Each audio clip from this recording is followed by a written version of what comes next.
Hello and welcome back to the Political Education Project.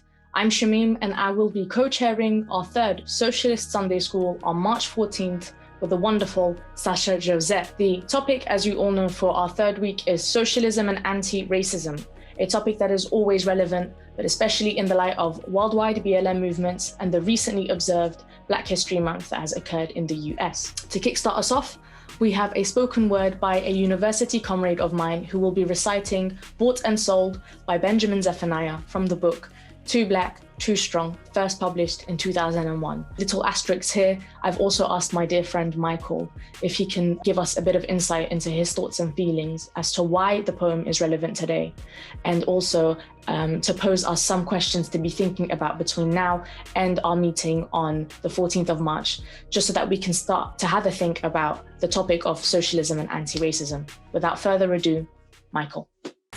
Thank you very much, Co-Chair Shamine. It's my pleasure and honor to read this poem by Benjamin Zephaniah. He's Birmingham's very own, and as an 0121 resident myself, it's such an honor. Bought and sold. Let's go. Smart, big awards and prize money is killing off Black poetry. It's not the censors of dictators that are cutting up our heart. It's the lure of meeting royalty and touching high society that's dampening creativity and eating at our heart. The ancestors were turning their graves.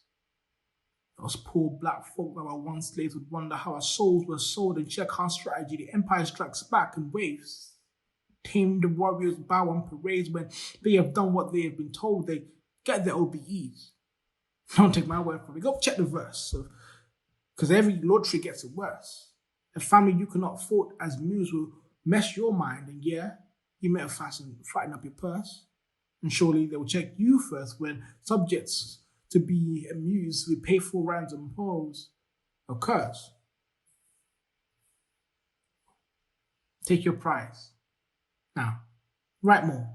Faster. Fuck the truth. You're not an actor. Do not fault your benefactor. Write, publish, review. You look like a dreadlocks rasta. You look like a ghetto blaster. You can't dish your paymaster and bite the hands that feed you. What happened to that verse of fire? Cursing cool the empire. What happened to that soul rebel that Malia had in mind? The blood-stained, stolen empire rewards you, and you conspire. Yeah, Malia said that time will tell. Now look, they've gone and joined. We keep getting this beating, this bad history repeating. It reminds me of those captains that say, look, you have a choice. It's sick and self-defeating if our dispossessed keep weakening. We give these words meaning, but we end up with no voice.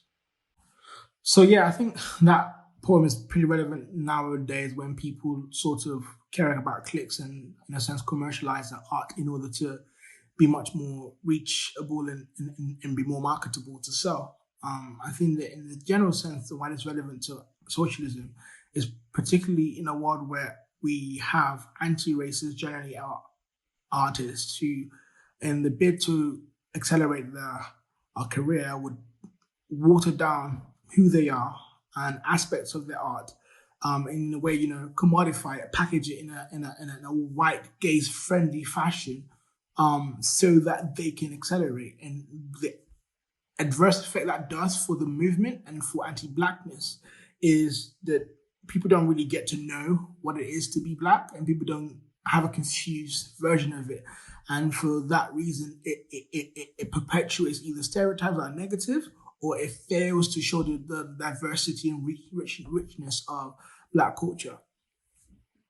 Thank you so much for that, Michael. As always, we have readings for our Socialist Sunday Schools, and this week is no different. You will find all the readings, including videos to help us along with this topic, in the links below.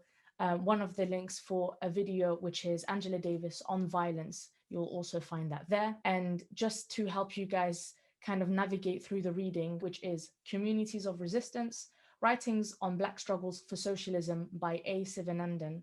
We totally appreciate the fact that we're living under a pandemic and that most of us are very busy trying to make ends meet and or have multiple responsibilities. So if you can't read the entirety of the reading, it would be amazing if you guys can focus on chapter 2, page 19, which is called All That Melts into Air is Solid, the Hokum of New Times, because that will basically be the springboard of the majority of our conversations on the 14th.